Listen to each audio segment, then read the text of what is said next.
हरे कृष्णा। प्रिय श्रोताओं, तो आज हम आपको एक ऐसे टॉपिक के बारे में विस्तृत से जानकारी देने वाले हैं जिससे आपके जीवन में बहुत बड़ा बदलाव आने वाला है।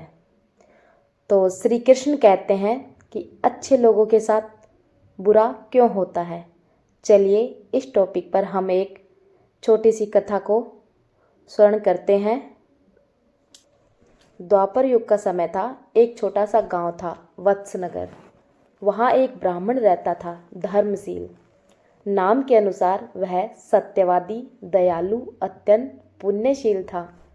गांव का हर व्यक्ति उसे आदर देता था क्योंकि वह किसी का बुरा नहीं करता। दिन भर भागवत का पाठ करता, गायों की सेवा करता और रात को दीपक के प्रकाश में कृष्ण नाम जप करता। लेकिन उसके जीवन में एक के बाद एक दुख आते ही जा रहे थे। कभी उसकी फसल नष्ट हो जाती, कभी घर टूट जाता और कभी वह बीमार पड़ जाता, तो कभी उसके घर में चोरी हो जाती। गांव वाले पूछते, धर्मशील, तू इतना अच्छा है, फिर तेरे साथ इतना बुरा क्यों होता है? धर्मशील सिर्फ मुस्कुरा देता, लेकिन मन में यह प्रश्न उसे भी सताने लगा कि मैं इतने पुण्य कार्य करता हूँ, फिर भी श्री कृष्ण मेरे साथ इतना बुरा क्यों होता है? यदि भगवान वास्तव में न्यायकारी है तो अच्छे के साथ बुरा क्यों होता है? वह मथुरा जाने के लिए निकल पड़ा। उसने यह निश्चय किया कि आज मैं श्री कृष्ण से यह प्रश्न पूछूंगा।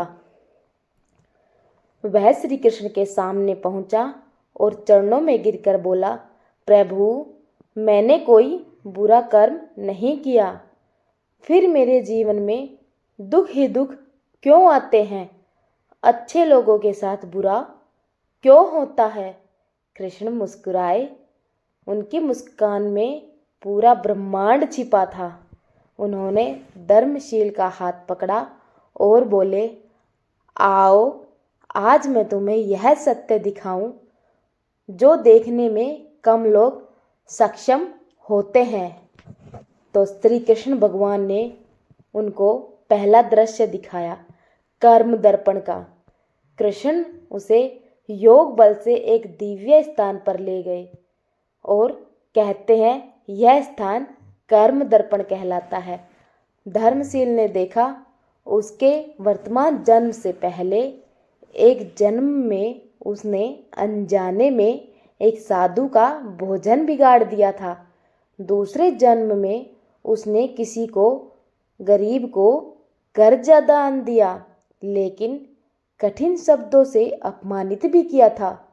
तीसरे जन्म में उसने एक बीमार पशु को अनदेखा कर दिया था।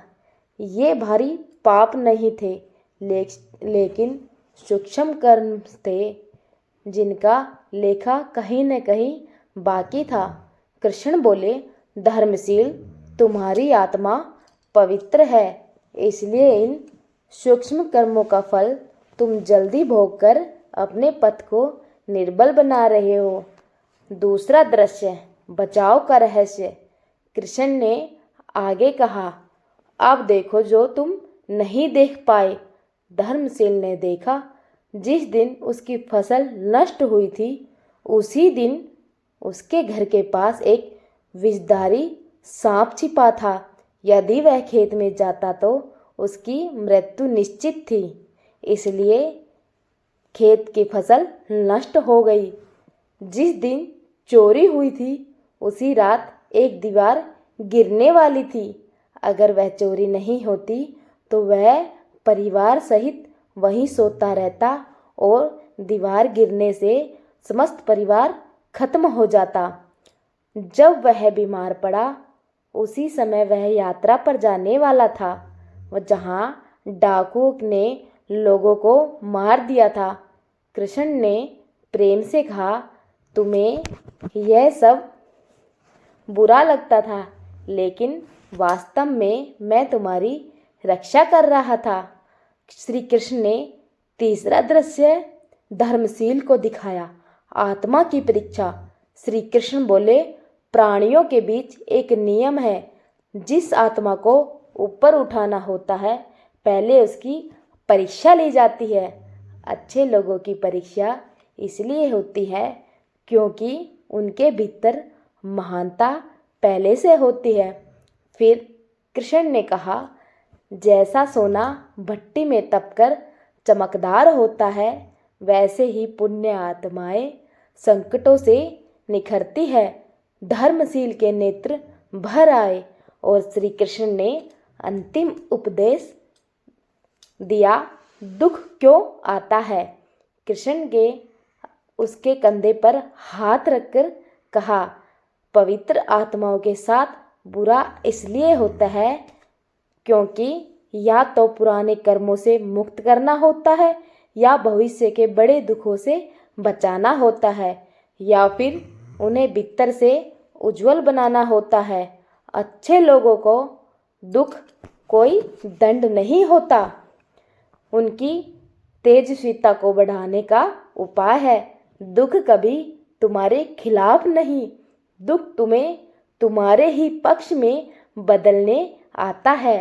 धर्मशील ने श्री कृष्ण के चरण पकड़े और बोला, प्रभु, आज मुझे समझ आया, मेरे जीवन में जो भी हुआ है वह आपके प्रेम से ही हुआ है।